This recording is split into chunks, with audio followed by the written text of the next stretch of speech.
Hola, pues buenas tardes ya a todas y a todos. Presentamos la mesa Tradiciones Rebeldes Asturianas, ¿qué podemos aprender de las luchas del pasado para los activismos del presente? Para mí es un grandísimo honor y un inmenso placer contar hoy con dos personas que, además de ser amigos y compañeros de lucha, son dos grandes historiadores y conocedores de la historia rebelde, sindical y política de nuestra Asturias. En primer lugar, y no por orden, os presento a Diego Díaz Alonso, que es doctor en Historia por la Universidad de Oviedo, es un gran activista social, allá donde hay un conflicto o alguna injusticia siempre le veremos. Escribió en La Nueva España, escribió en Les Noticias, Diagonal y Atlántica 22. Colabora en El Salto y forma parte también del Consejo de Redacción de Nortes. Ha colaborado también en libros colectivos, como el Raons del Indignats en 2011, el Movimiento Obrero de Asturias durante el franquismo en el 2013, el proceso separatista en Cataluña, análisis del pasado reciente en el año 2017, y con los materiales de su tesis ha publicado Disputar las banderas, los comunistas, España y las cuestiones nacionales, y se situó entre los 10 mejores ensayos del año 2019.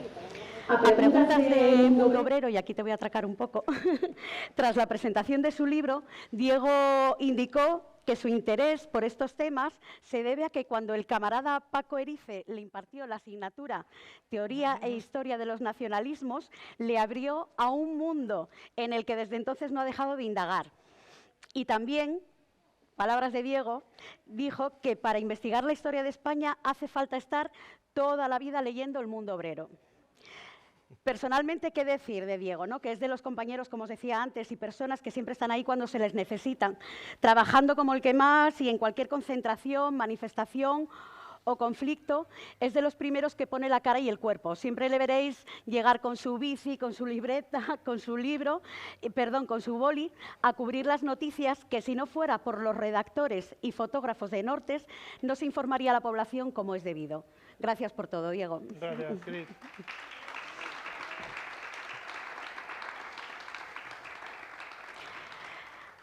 Y aquí a mi izquierda, pues qué decir de Héctor González, que si casi todos y todas ya le conocéis por su activismo social y sindical. También es historiador, es un gran sindicalista y anarquista, pero no solo de nombre, es anarquista de pensamiento y de forma de vida. También es miembro del Consejo de Redacción de Nortes. Es un buen conocedor de la Confederación Nacional del Trabajo, de la que fue su secretario general en sesión entre el año 2015 y 2016. En sus investigaciones analiza el auge y el declive de un sindicato que en la transición parecía destinado a jugar un papel más relevante del que terminó ocupando, ¿no? En la actualidad milita en el Sindicato Asturiano Corriente Sindical de Izquierdas, trabaja en varios proyectos de investigación relacionados con la memoria del movimiento obrero y prepara un nuevo libro sobre el caso Escala, que no considera que fue determinante en la crisis de la CNT en la transición. Os recomiendo que leáis el artículo publicado en Norte sobre el caso Escala que escribe el compañero. Es autor de varios artículos y comunicaciones académicas sobre sindicalismo, izquierda radical y anarquismo. Ha publicado el libro La CNT asturiana durante la transición española. Esta obra es el primer trabajo monográfico sobre el anarcosindicalismo asturiano en más de 30 años y la primera obra, además, que se acerca al estudio de la CNT asturiana durante la transición. El libro está basado en su tesis doctoral sobre el tema y en su trabajo fin de máster. En su día explicó Héctor que tras la dictadura franquista se reconstruyó en Asturias la Confederación Nacional del Trabajo con algunos de aquellos militantes de las comunas revolucionarias de la acción socialista, que lideraba, entre otros, pues, los compañeros José Luis García Rúa y con algunos cenetistas legendarios como Ramón Álvarez Palomo, Ramonín y Eduardo Prieto. Enseguida, pues, el sindicato logró una fuerte implantación en sectores como en la construcción, la sanidad y, sobre todo, ciudades como Gijón, La Felguera y también en Oviedo. Y ahora, si me permites una anécdota, cuando me entrevistó el compañero Héctor para este libro, de aquella yo era secretaria general de la CGT en Asturias, me preguntaste que qué hubiera hecho yo cuando se iba a materializar la ruptura entre la CNT y la CGT, más o menos. Y yo le contesté que los hubiera metido a todos en la sede, los hubieran cerrado y hasta que no hubiera habido fumata blanca no los hubiera dejado salir hasta que no hubiera la fumata blanca en condiciones. Porque realmente, para mi entender, se podía haber solucionado todo con más diálogo y con un poquito menos de testosterona. Gracias, Héctor, también por todo lo que haces, tanto a nivel social y sindical, como también de investigación sobre nuestra historia. Y después de ese preliminar, y deseando que vos preste, doy paso a los compañeros que tienen mucho que contarnos. Gracias. Gracias, Cris, por la presentación tan cariñosa y gracias a todo el mundo por estar a las 4 de la tarde con este día maravilloso que hace, no echando un pigafín, sino escuchando historias que vamos a contar Héctor y yo.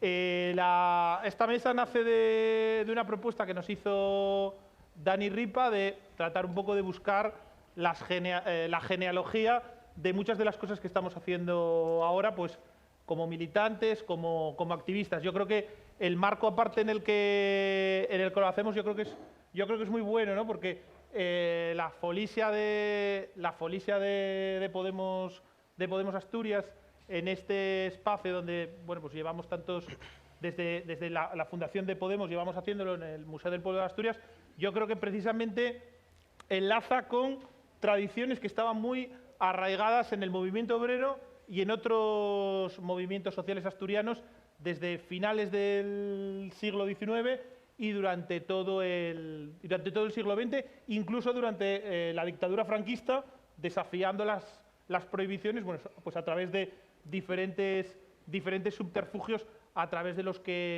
el movimiento obrero logró y otros movimientos sociales lograron sobrevivir.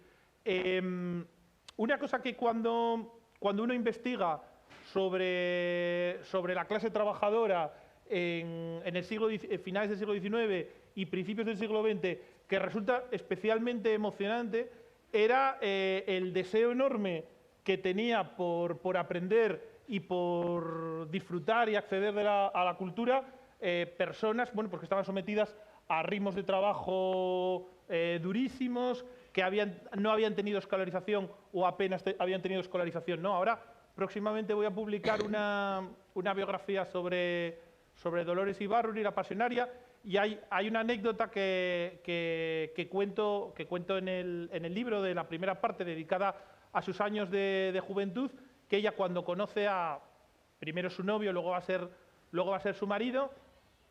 Ella es una mujer que trabaja como sirvienta en una casa en un pueblo de las comarcas mineras de Vizcaya. Su marido es un minero pues muy implicado en el movimiento sindical y en el movimiento socialista, con unas infancias muy duras, con unos ritmos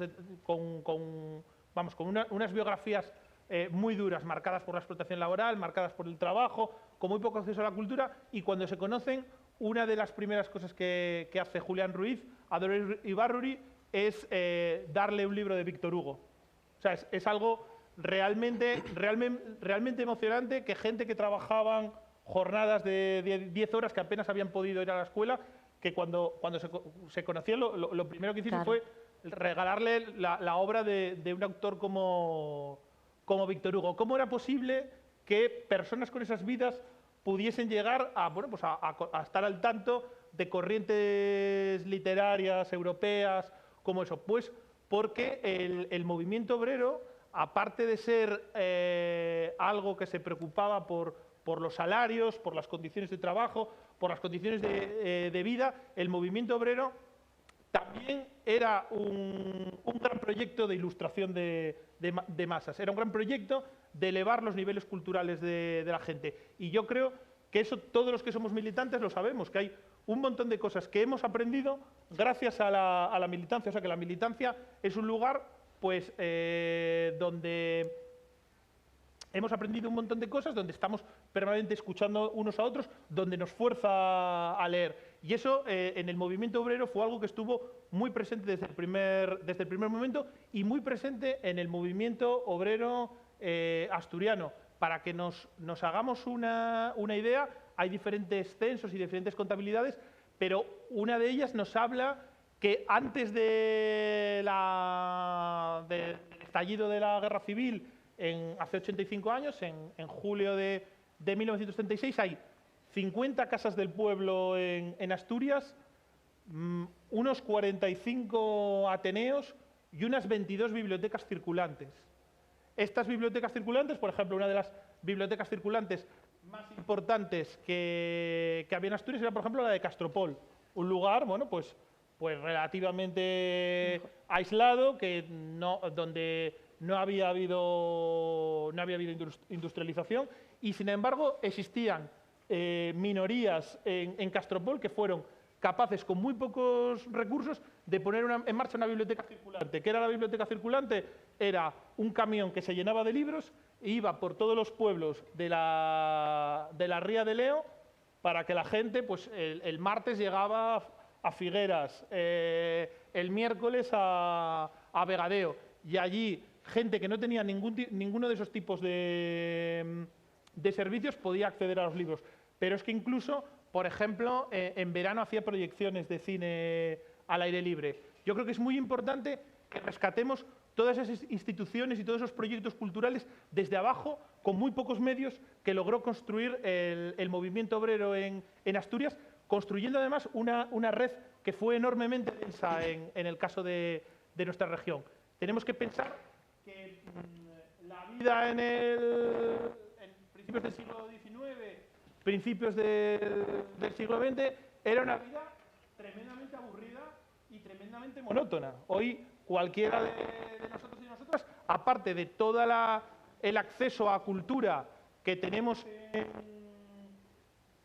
en nuestras casas, a través de Internet, de las plataformas, de los libros que se han abaratado muchísimo, abrimos el periódico y nos encontramos con un montón de oferta cultural privada, pero también hay una gran oferta cultural que se hace a nivel municipal.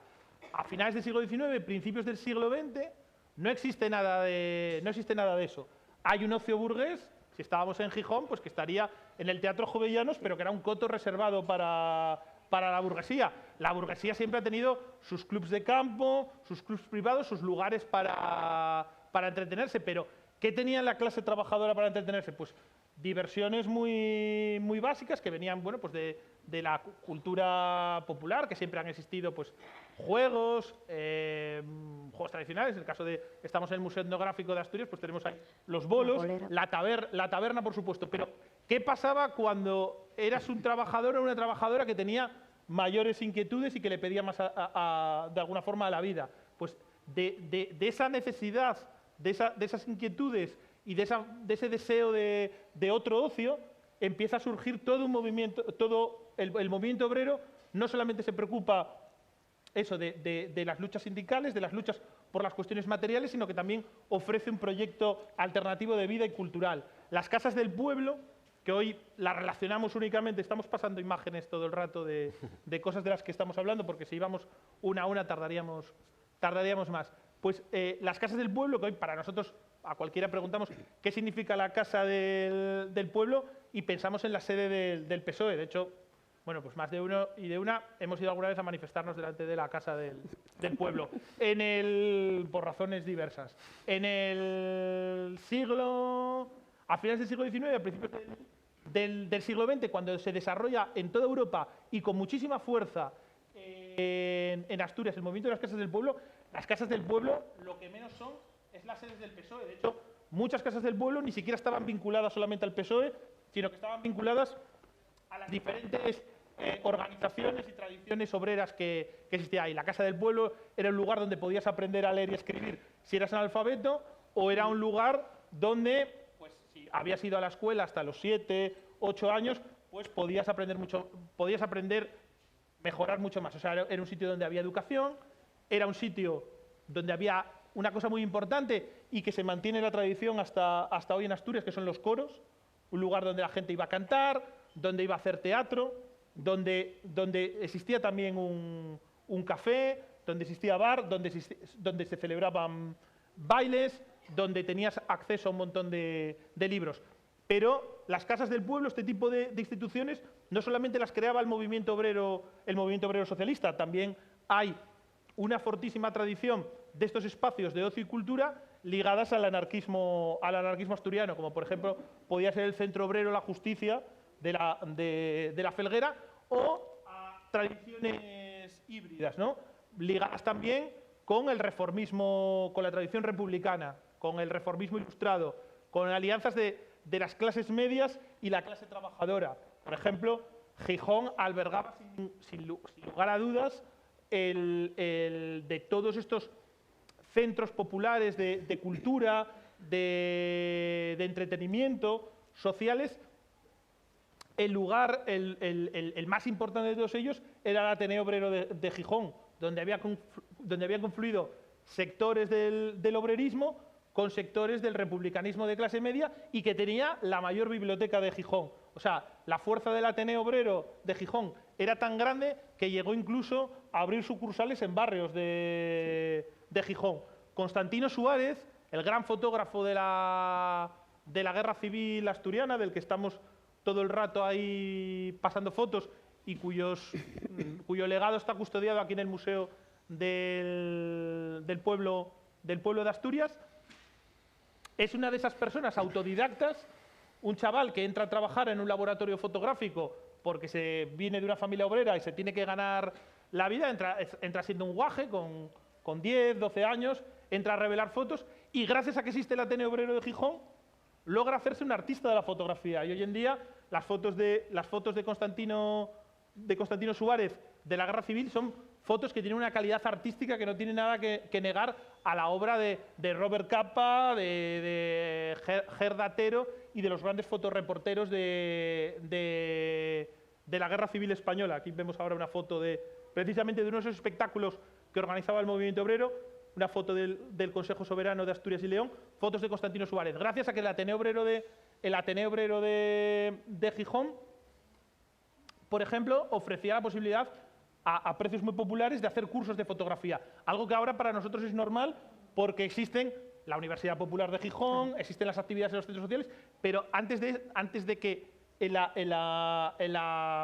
ya con los ayuntamientos democráticos se recuperen esas o sea, el ayuntamiento empieza a ofrecer ese tipo de actividades desde lo público. Esas actividades en gran medida habían surgido en las casas del pueblo, en los ateneos, en las bibliotecas circulantes por parte de los movimientos populares. Ahí estamos viendo también otra cosa, que es esa parte de que el movimiento obrero, aparte de ese proyecto cultural, aparte del proyecto reivindicativo, también quería demostrar que algunas de las cosas que predicaba se podían empezar a hacer desde ya.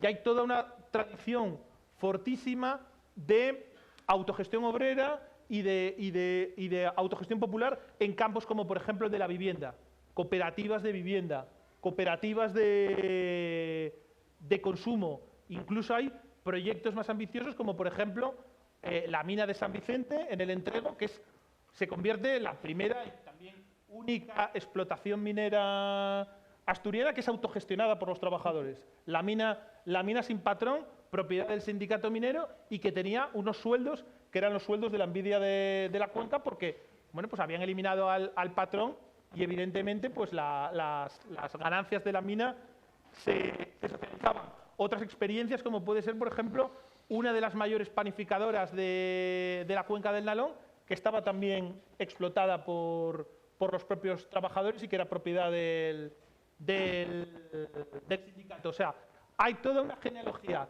de cosas que estamos haciendo ahora en los centros sociales que estamos creando en las ciudades asturianas, en los proyectos de economía social, de economía cooperativa, que tienen una tradición muy fuerte. Tradiciones que en parte se recuperan en los últimos momentos del antifranquismo. Porque en los últimos momentos del antifranquismo, cuando el movimiento de oposición democrática logra ser más fuerte, encuentra subterfugios para de alguna forma reconstruir eso. Y surge toda una constelación de asociaciones culturales asturianas ligadas a la oposición democrática, ligadas a la oposición antifranquista, que llega a ser bueno, pues para el tamaño de Asturias, uno de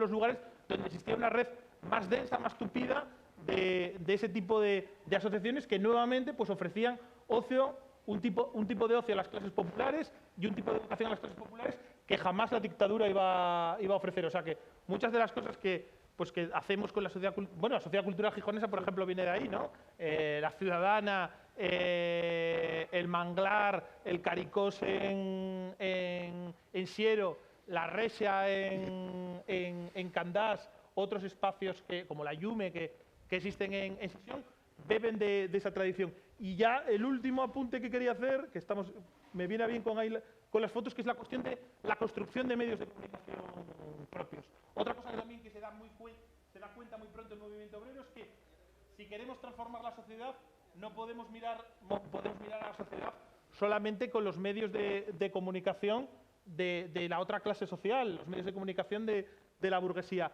Y el movimiento obrero también, en el caso de Asturias, tiene experiencias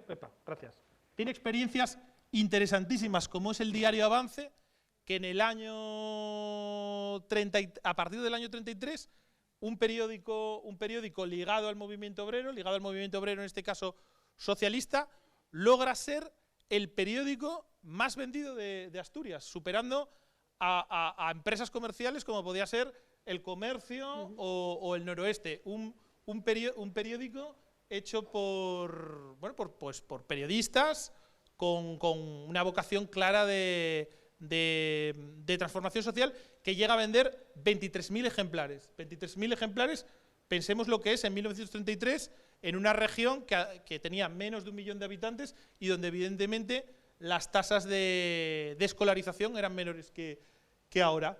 Y paso la palabra a Héctor, que os va a contar otras cosas también de esas tradiciones ligadas también al territorio y a lo local y a la vida cotidiana. A ver, ¿se me oye a mí? Sí. Sí.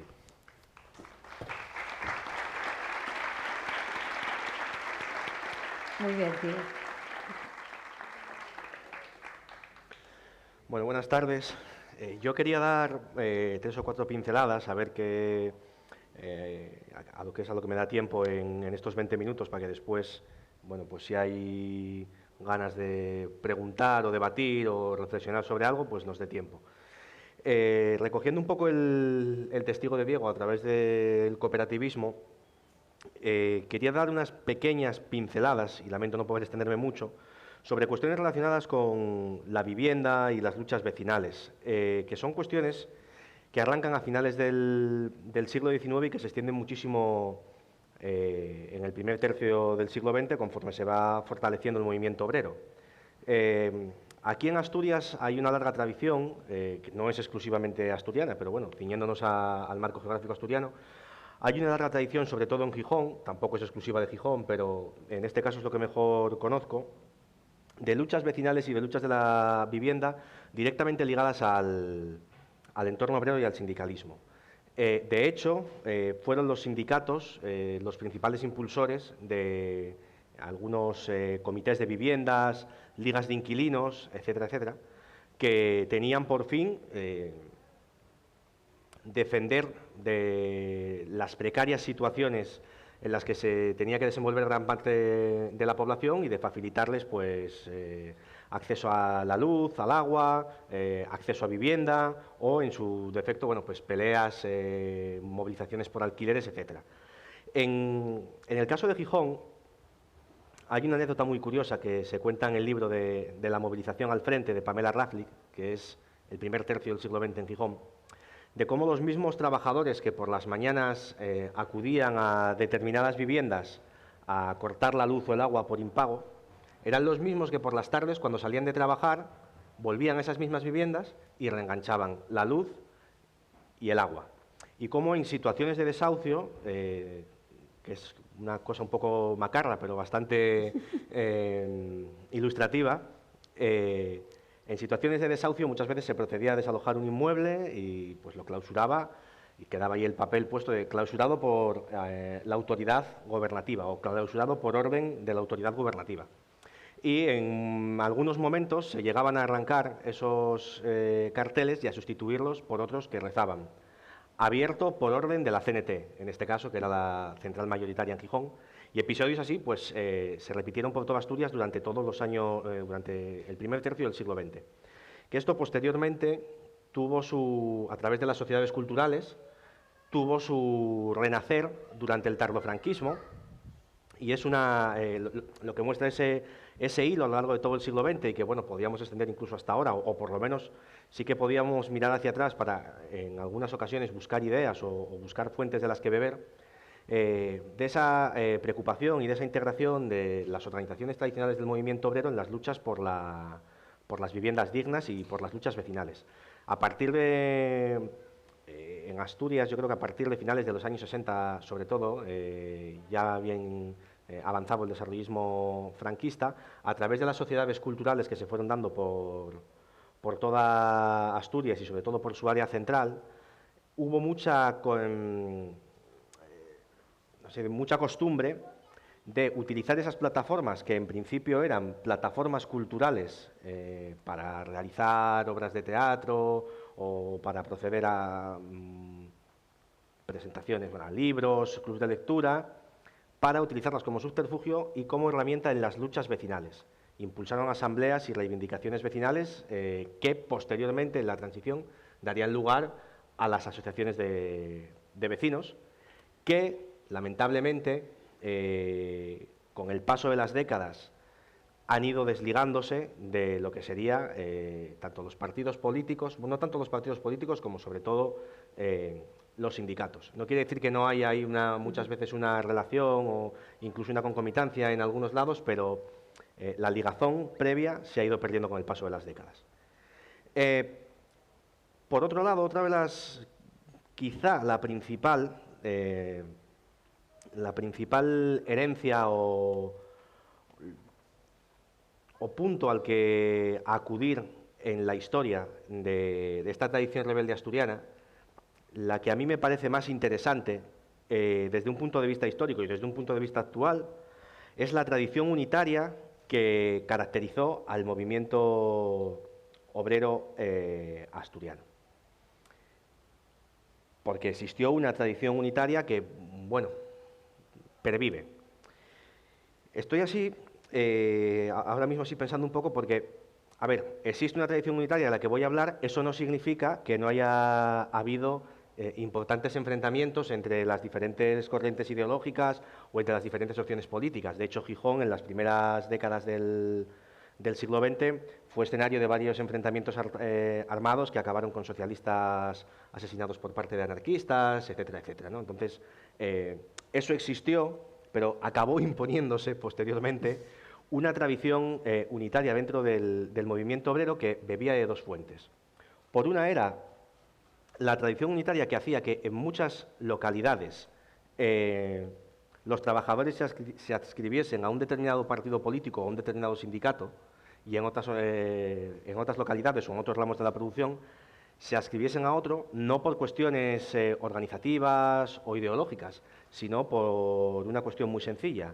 En un determinado espacio geográfico o laboral lo que imperaba era una determinada organización sindical, e independientemente de los postulados que defendiera una persona o un grupo de trabajadores, se adscribía a la que le tocaba por no romper la unidad obrera. Y, sobre todo, esta tradición unitaria tiene su máximo exponente en el año 34, que fue la única ocasión en la que se desarrolló una revolución activa en este país, una revolución que fue propuesta por la propia clase trabajadora, que fue la que tomó la iniciativa de la revolución. De muchas veces se habla de los procesos revolucionarios, de colectividades que se vieron a partir de la Guerra Civil, pero bueno, eso fue una respuesta al golpe de Estado, y en este caso fue una acción planificada por parte de el PSOE, la UGT, bueno, el PSOE, la Federación Socialista Asturiana, la UGT, la CNT, posteriormente también el Partido Comunista, y fue la primera vez que, aparte de producirse un hecho revolucionario de estas características en España, se llegó a llevar tan lejos la unidad obrera y esta tradición unitaria que se mantuvo posteriormente durante la Guerra Civil, durante los 15 meses o 16 meses que duró la Guerra Civil en Asturias, que tiene otra cuestión interesante a tener en cuenta. Durante la Guerra Civil, primero en mayo del 37 en Barcelona y posteriormente a principios del 39, en febrero del 39 en Madrid, hubo varios enfrentamientos armados entre comunistas y anarquistas y entre socialistas anarquistas y comunistas. Y bueno, en Aragón, ahora que me acuerdo, también pasó algo similar. Enfrentamientos entre las diferentes organizaciones obreras que existían en aquel momento.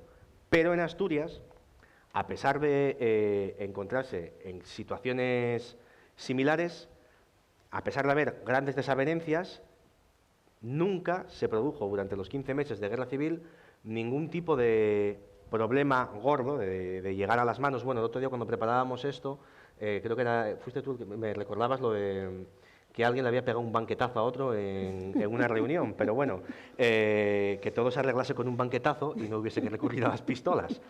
No sabe que las primeras de Podemos. Claro. Digo esto porque mientras en el mismo momento en el que socialistas, comunistas y anarquistas podían, mal que bien, entenderse en las Asturias de la Guerra Civil, pues se estaban produciendo los sucesos de mayo en Barcelona, por ejemplo, ¿no? O se estaba produciendo posteriormente los problemas en Aragón con las comunas anarquistas y el regimiento de Lister. Esto es algo que, bueno, a día de hoy, ni qué decir tiene que, no diré que se ha perdido, pero sí que está muy desdibujado. No obstante, sí que se conserva, aquí en Asturias por lo menos, una tradición unitaria que está muy ligada a la pervivencia o al intento de pervivencia de las asambleas obreras en los centros de trabajo cuando se dan situaciones de conflictividad. Y aunque existan representantes de diversas organizaciones, pues la Asamblea tiende a difuminar esas diferencias. Y no se está en las mismas características, en las mismas circunstancias que, por supuesto, que hace un siglo, pero sí que creo que esta cuestión de la unidad entre las diferentes organizaciones obreras o entre las diferentes organizaciones de izquierdas representa un buen espejo en el que mirarse y del que tratar de sacar lecciones y conclusiones. Por otro lado, para ir finalizando, tenía aquí apuntado la cuestión de la relación con el territorio y el federalismo. ¿Qué entiendo yo por la relación por el territorio? Quizá uno de los grandes problemas que tienen hoy en día muchas organizaciones es que están muy circunscritas a ámbitos políticos determinados o a ámbitos laborales y están muy poco ligadas al pueblo, al barrio, a la ciudad, a la comarca. Y en la tradición del movimiento obrero asturiano, no solo asturiano, pero en la tradición del movimiento obrero asturiano, hay una clara relación de lo que son las organizaciones obreras muy ligadas al territorio. ¿Y esto qué significa? ¿Cuál es la aplicación práctica que tenía este tipo de organización? Pues que aparte de incidir en, por ejemplo, las cuestiones del entorno laboral, permitía a las organizaciones obreras, sobre todo a los sindicatos, estar muy activos y tener mucha capacidad de intervenir pues, en las cuestiones culturales, de fomentar y de servir de paraguas a las luchas vecinales y a cualquier otro tipo de lucha ciudadana que se pudiera dar en aquellos momentos. Porque las organizaciones tenían su relación con el territorio, sus sedes abiertas en el territorio, después tendían a abrir propias sedes u oficinas en los barrios y eso, claro, daba una relación con el entorno cercano que permitía tener agilidad, que permitía tener propuestas y que permitía tener capacidad de movilización en entornos en los que hoy día cuesta mucho más movilizar a la gente. Era muy común que, aparte de la estructura local, existieran comités de barriada. Y los comités de barriada cumplían una función que organizaba todas las cuestiones culturales, de luchas vecinales y de lucha más estrictamente obrera o más estrictamente laboral, siendo más concreto. Y eso es algo que hoy día se ha perdido y que es una cuestión que había que tratar de recuperar, porque son cuestiones que facilitarían que las diferentes organizaciones tuvieran mucha más presencia, mucho más dinamismo en cuestiones, por ejemplo, las asociaciones de vecinos, y eso serviría también para que las asociaciones de vecinos, por ejemplo, estuvieran mucho más ligadas a otro tipo de luchas, o bueno, las luchas ecologistas o cualquier otro tipo de lucha que se nos ocurra. Y para ir acabando, solo dejar un apunte. Y era en la tradición, esta tradición rebelde asturiana, es yo tengo apuntado aquí, quizá no sea la mejor expresión, pero bueno, la poca preocupación por lo institucional. No diré la poca preocupación, porque la preocupación por lo institucional siempre existió, sobre todo en la corriente socialista, en la corriente anarquista, evidentemente, fue mucho menor y más circunstancial, pero al margen de las instituciones, ya fueran ayuntamientos o provincias,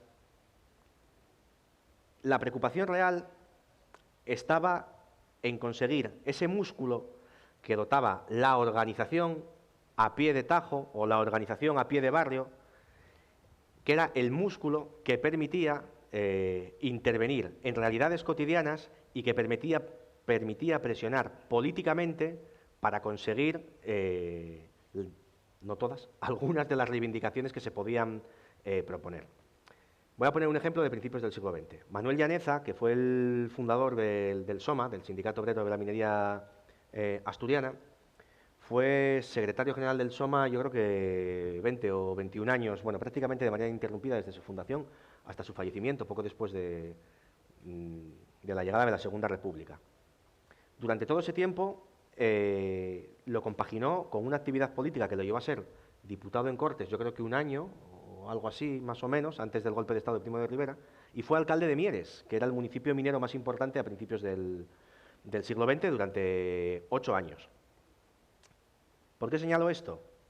Porque había una presencia institucional del SOMA a través de su secretario general y de otra serie de personas en los municipios y en las comarcas mineras que les hacían tener pues, una presencia y un poder en los ayuntamientos notable.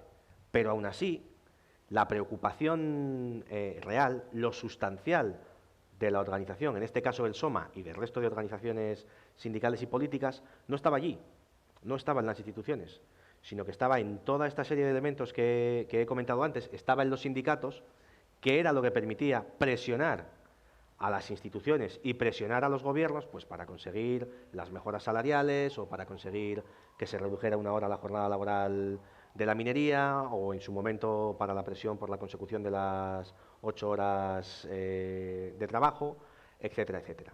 Y que creo que son cosas que también se han perdido con el paso de los años y bueno, me parece interesante señalar todas estas cuestiones en su momento histórico y relacionarlas con el actual, porque si bien es cierto que el año 2021 no es el año 1900, ni es el año 1940, ni es el año 1970, sí que entiendo que hay que acudir a mirar la historia o a mirar este tipo de cuestiones, no como un ejercicio, evidentemente, de erudición o no como un ejercicio de tratar de trasplantar lo que se hizo un siglo antes a un siglo después, pero sí de tratar de tener en cuenta cuáles eran las motivaciones que provocaban la adopción de determinadas estrategias, porque esas motivaciones para adoptar una estrategia determinada sí que siguen siendo vigentes hoy día y de ahí sí que nos puede enseñar la historia determinadas ocasiones, o sea, determinadas cuestiones para ser utilizadas hoy día. Y nada más, que no sé si no me pasaría de tiempo. Yo creo que vas bien.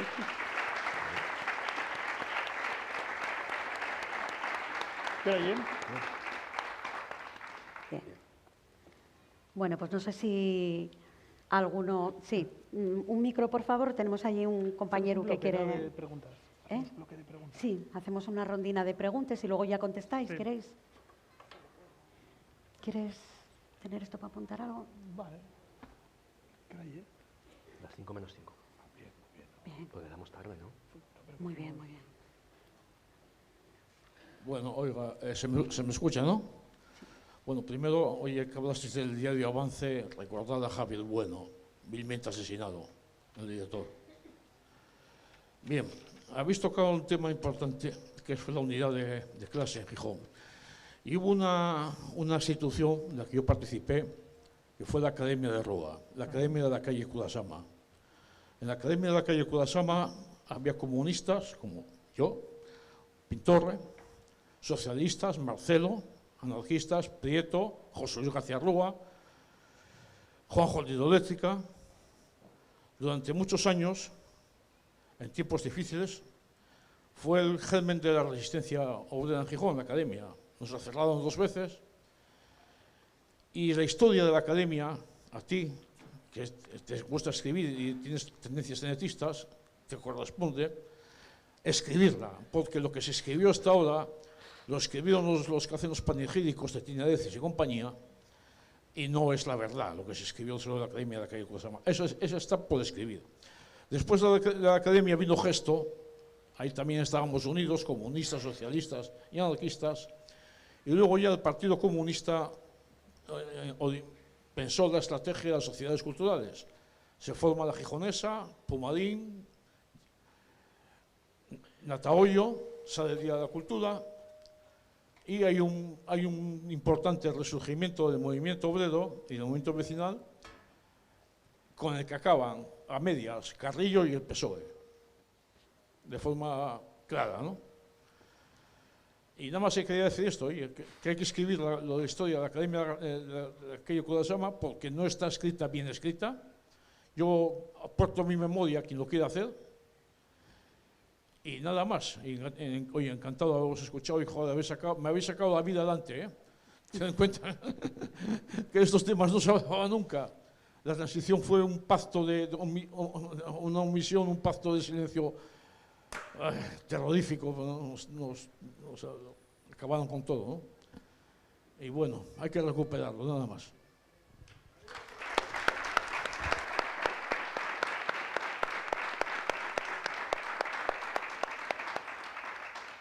Bueno, no sé si alguien más tiene alguna pregunta. Sí, por aquí, por favor.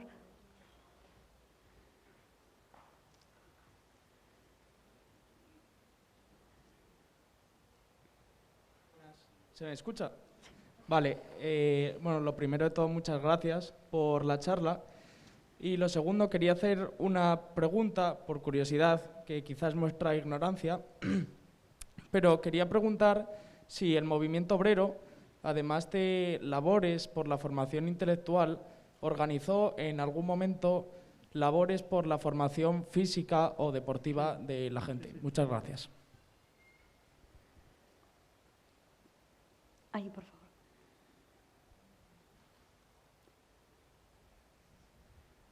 Hola, ¿se me oye? Sí.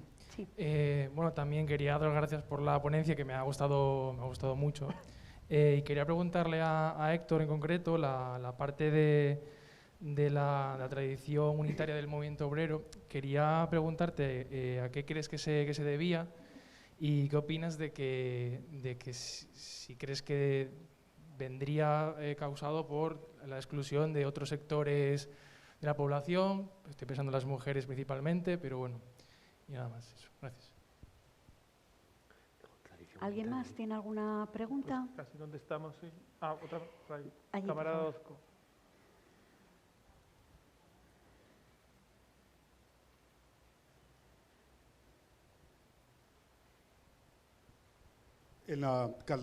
Aquí en el barrio de La Calzada, hace unos 20 años, yo alcancé a conocer unas redes de solidaridad muy potentes que se han ido diluyendo, que se han vuelto cada vez más difusas y que me parece que está bien nombrarlas para que existan o para que se recojan.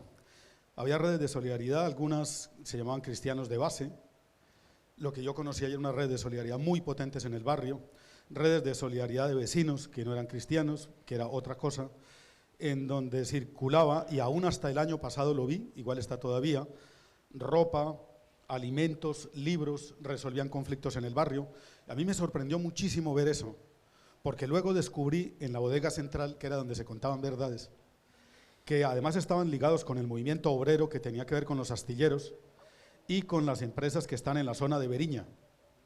Alguna vez le pregunté a un vecino y a alguna paisana por qué hay hoy por hoy un cierto divorcio entre el movimiento obrero que está en la zona de Beriña, aquí en Gijón, y lo que se mueve todavía potente en el barrio La Calzada, por ejemplo.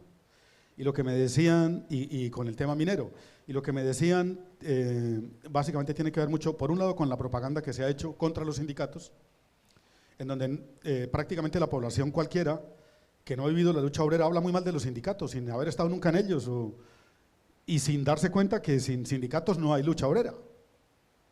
No se ha inventado otra herramienta más potente que esa para poder defender los derechos de la gente en las empresas. Y entonces dicen, los mineros se llenaron de perres y ahora están jubilados todos, prejubilados, y ya no miran para nadie. ¿Y eso quién lo vendió? ¿Qué pasó?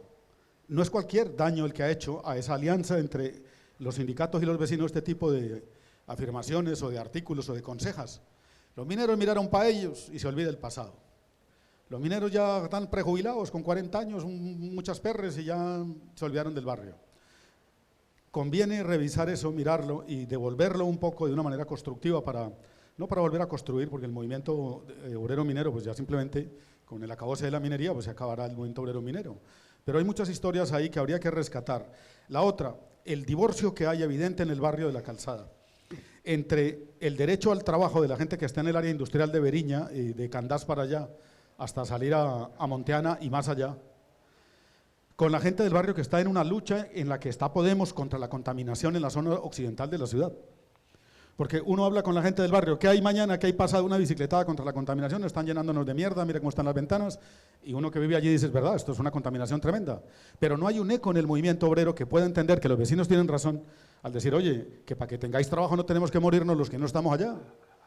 Y haría falta un puente, Diego y compañero, habría falta un puente político, social o de no sé qué tipo, que reconstruya de nuevo que el derecho al trabajo que tienen los obreros que están en la zona industrial, que como digo va desde aquí de la ría de Beriña hasta bien arriba de Monteana, con la gente, con los vecinos que están hastiados de que la siderúrgica no le ponga filtros a sus chimeneas, y la cementera y la termoeléctrica y la no sé qué, 10, 20, 30 empresas que hay ahí. Un asunto que debía ser una presión hacia la patronal conjunta de vecinos y sindicatos, resulta en un enfrentamiento en el barrio entre la gente que trabaja en esas empresas y los vecinos. Aquí está fallando algo en la conducción del movimiento social, o falta diálogo, o esto no está claro, o qué se va a hacer, porque hasta donde yo sé no es lo mismo ArcelorMittal que los sindicatos que están ahí, que la Junta de Vecinos y quienes padecemos la cantidad de polvo que cae a diario. Igual pasa con las empresas que están en la zona del terminal marítimo, del puerto del Musel. La otra tradición unitaria, el otro asunto que habría que recoger por último, es que es verdad que no hay que trasplantar ni situaciones ni hechos que son del pasado, porque literalmente no se puede, pero en esa raíz de lo que se pudo hacer conjunto está la posibilidad de unión al futuro, y hay que empezar a dar ejemplo en el tema del discurso político, en el accionar día a día en los barrios, en las juntas de vecinos y todo, porque hoy por hoy las juntas de vecinos han ido quedando como un punto de referencia para determinados problemas con las instituciones, pero ya no son un foro de debate que había antes sobre la vida del barrio, la proyección, el tema social del barrio, eso quedó en ninguna parte. El Ateneo simplemente hoy por hoy es un escenario en el que se prestan libros y se prestan servicios municipales, pero el escenario de debate político, que por lo que veo había antes de conocer yo la ciudad, eso no existe. ¿Qué lo puede reemplazar? Hemos hablado de los centros sociales, la Yume, otros centros sociales que hay, pero experiencias por recoger hay muchas, y termino diciéndoles que una de las tradiciones más potentes que nosotros hemos conocido es la del internacionalismo. La de que Asturias pudo darse cuenta de que el tema no era solo de la cuenca minera o de 3 o 4 empresas, el escenario internacional concierne muchísimo a lo que pasa aquí y lo que pasa por fuera.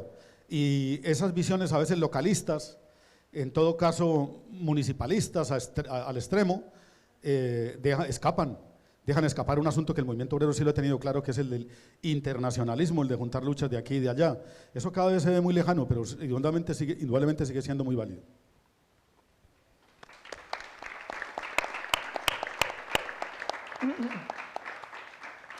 Pues respondemos, ¿no?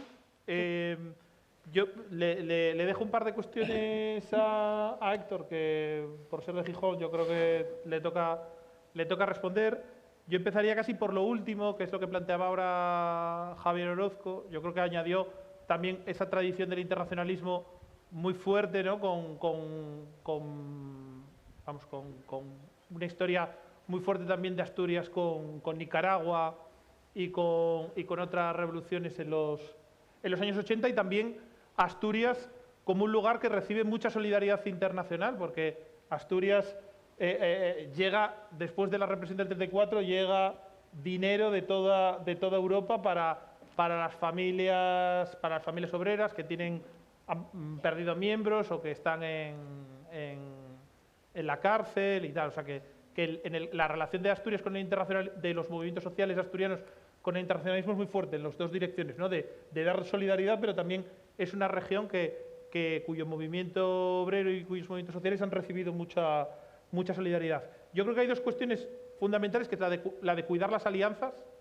O sea que muchas de esas cosas que estamos hablando no vienen solamente de una organización o de una clase. Es decir, que muchas veces, en el caso, por ejemplo, de las casas del pueblo, del Ateneo Obrero de Gijón, eran alianzas que se daban entre los sectores más avanzados, reformistas, ilustrados de la clase media, con sectores de la clase trabajadora, en el caso del Ateneo Obrero de Gijón, pero, por ejemplo, en el caso de la Casa del Pueblo Socialista de Oviedo.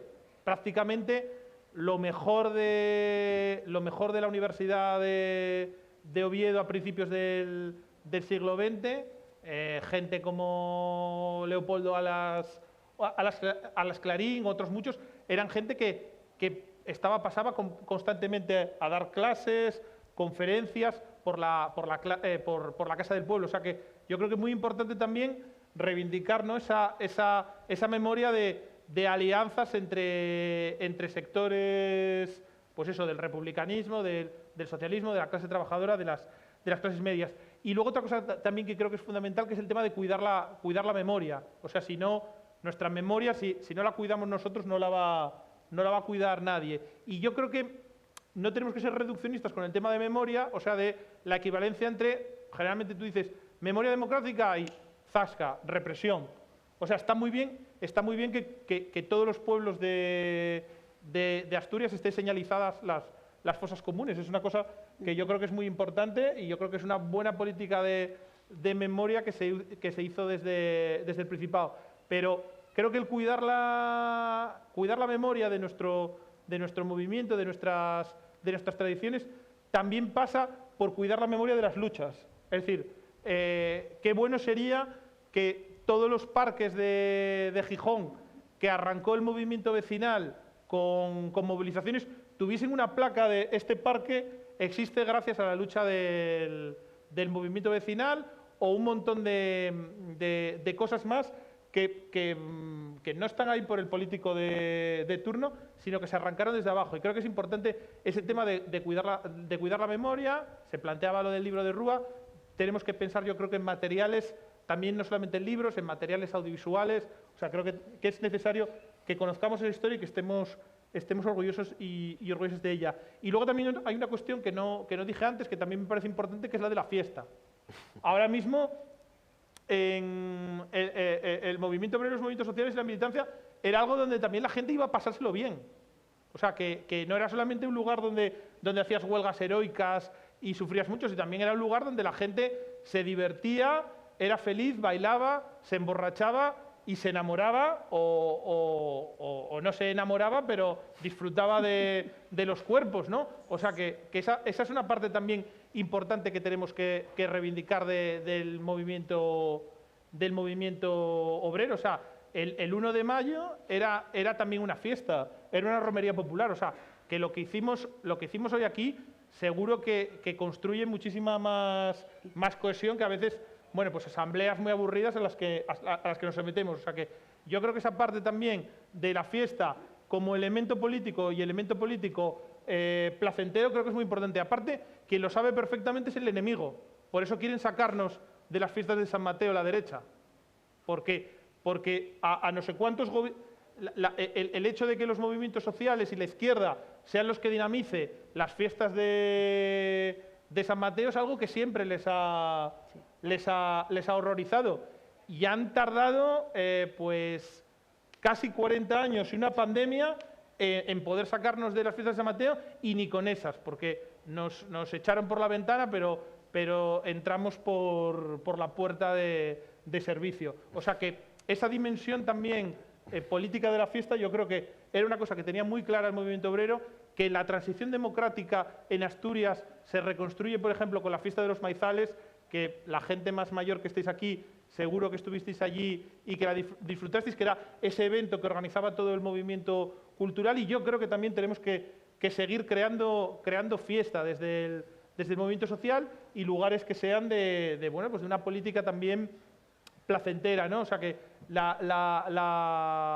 batalla de la vida, la batalla de meter la política en la vida cotidiana, y que aparte la política sea algo que, bueno, no siempre nos lo vamos a pasar bien, pero que en muchos casos podemos pasárnoslo bien, yo creo que es una batalla fundamental que tenemos que dar.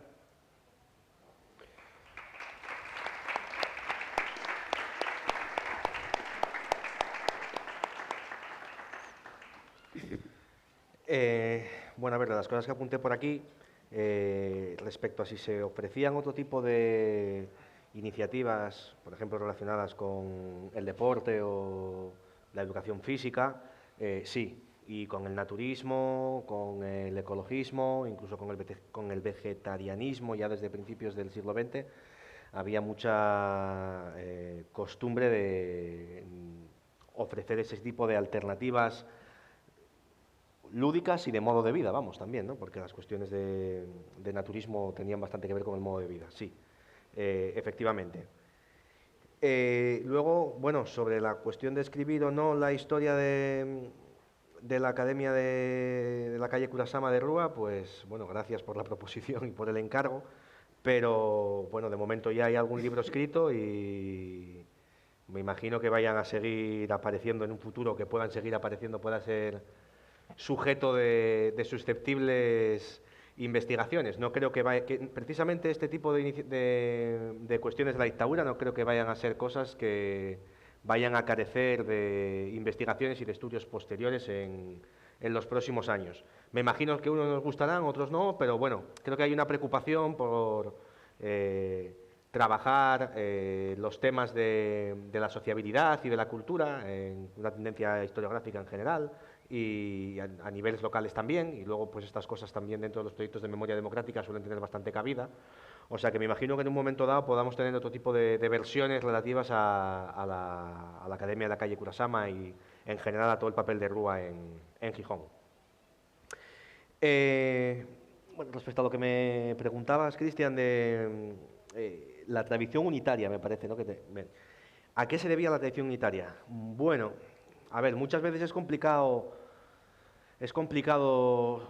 ser capaz de definir exactamente a qué se debían, ¿no? Porque una cosa que sucede en la historia es que muchas veces los historiadores se dedican o nos dedicamos a elaborar sesudas hipótesis o sesudas explicaciones de cuestiones que a lo mejor no son tan sesudas, y a veces la explicación de por qué cuadró así pues es la que es y no hay que perder mucho más el tiempo en ella. No obstante, creo que aquí sí había una serie de características propias que facilitaron esa acción unitaria. ¿Cuál es? El hecho de que toda la actividad industrial de Asturias, lo que daba origen a las formaciones obreras, estaba muy circunscrita al área central, y que dentro de ese área central convivían diferentes organizaciones, principalmente las socialistas y las anarquistas, que además estaban situadas en áreas geográficas diferentes. Por ejemplo, Gijón era anarquista, Oviedo, que tenía menos presencia del movimiento obrero, pero era socialista. Las cuencas eran eminentemente socialistas, pero dentro de las cuencas había un bastión anarquista, que era la Felguera. ¿Por qué? Porque irradiaba todo a raíz de la fábrica de la metalurgia de Buro Felguera, que eran anarquistas. A partir de los años 20, cuando empieza a surgir el Partido Comunista y las organizaciones como el Sindicato Único Minero, que era comunista, tiene un arraigo menor. Bueno, en ocasiones es capaz durante un momento, determinados momentos, de conseguir un arraigo importante, pero también es en determinados sitios. Entonces, ¿qué pasa? Que en un lugar muy pequeño, con mucha actividad industrial y mucha conflictividad, coinciden diferentes opciones políticas o diferentes opciones ideológicas que necesariamente para poder llevar a cabo un hecho insurreccional como el que hacen en octubre del 34, tienen que contar unas con otras. Porque unos están en las minas, pero otros están en la metalurgia, unos están en la siderurgia y otros están en los panaderos, o en profesiones de tipo liberal, y sin unos no pueden llevar a cabo ningún tipo de acción otros. ¿Qué pasa en otros sitios? Pues en otros sitios como Cataluña, o en Madrid con los socialistas, o en Cataluña con los anarquistas, eso no sucede. Entonces, no hay necesidad de esa tradición unitaria, y lo que se dan pues son otro tipo de respuestas, porque son otro tipo de situaciones. Y me comentabas algo también relativo a si esto podía tener, o se podía deber a que hubiera una exclusión de la mujer. Bueno, el papel de la mujer, evidentemente, en aquellos momentos es un papel subalterno. No obstante, tanto las organizaciones, los sindicatos socialistas como los anarquistas aglutinaban mujeres, por ejemplo, las tabacaleras en Gijón, ¿no? O sea que por ahí yo no le veo mayor recorrido. Otro tema sería hablar de feminismo y cuestión obrera, organizaciones obreras y feminismo, que, bueno, pues claro, daría para hablar mucho, pero por ahí no le veo yo mucha historia. Y luego, quería hacer un apunte por estas cuestiones que comentó alguien ahora, relativas al divorcio entre sindicalismo y ecologismo. Poniendo de manifiesto un poco el escenario del barrio de la Calzada y la relación un poco con ArcelorMittal. Ese divorcio existe, pero me da la sensación de que está un tanto sobredimensionado a la hora de la realidad. Yo vivo en la Calzada también, y me da la sensación de que está un tanto sobredimensionado. Creo que el problema está en que falta diálogo, voluntad de diálogo real, porque al final muchos ecologistas están afiliados a sindicatos, otros muchos no, y muchos trabajadores que trabajan en la siderurgia pues viven en el mismo barrio que se les llena o que se nos llena de mierda a cuenta de su propio puesto de trabajo. El problema que yo veo es, no sé si es falta de capacidad de comunicación entre unos y otros o falta de voluntad, porque al final hay muchísimas reivindicaciones del movimiento ecologista que son asumibles por parte del sindicalismo. Otro tema quizás sea también cómo se trasladan ese tipo de reivindicaciones y que no parezca que lo que se propone es que te vayan a cerrar la empresa. Y otras veces también, que es un sentimiento muy lícito contra el que hay que pelear, pero que es un sentimiento lógico y lícito, que es ese miedo con el que ArcelorMittal juega constantemente, el de la deslocalización, con el que estuvo jugando toda esta temporada atrás, y que, claro, le genera miedo a la gente el hecho de a ver si determinadas inversiones o determinadas reivindicaciones o determinados problemas que se le plantean a la empresa, pues va a provocar el cierre de la factoría, que es algo totalmente injustificado, como demostraron las inversiones que se anunciaron ya a principios de verano, pero que existe ahí. Yo, de todos modos, creo que el camino es de condenados a entenderse, y lo que hay que hacer es pues trabajar con paciencia, con calma y con voluntad de diálogo, porque creo que la relación entre ecologismo y sindicalismo ha sido y es muy problemática desde siempre. O sea, esto no es de ahora, desde hace 50, 60, 70, 80 años, pero hay experiencias y hay reivindicaciones que son comunes y que son muy fáciles muy fáciles. No deben de ser tan fáciles porque no se consigue sacar adelante, pero que creo que tienen visos de poder dialogarse y de poder tratar de sacarse adelante. Quizá conveniera que alguien alguna vez perdiera el tiempo o invirtiera el tiempo en investigar, ¿no?, sobre ecologismo y sindicalismo desde una perspectiva histórica, ¿no?, y ver lo que son esas relaciones conflictivas. Porque sobre movimiento vecinal y movimiento obrero se ha investigado, pues sobre el feminismo y movimiento obrero también, sobre cultura y movimiento obrero, ¿qué vamos a decir? O sea, hay de más, pero sobre esto, desde luego, hay una auténtica laguna. Y yo creo que no hay nada más. Bueno, pues...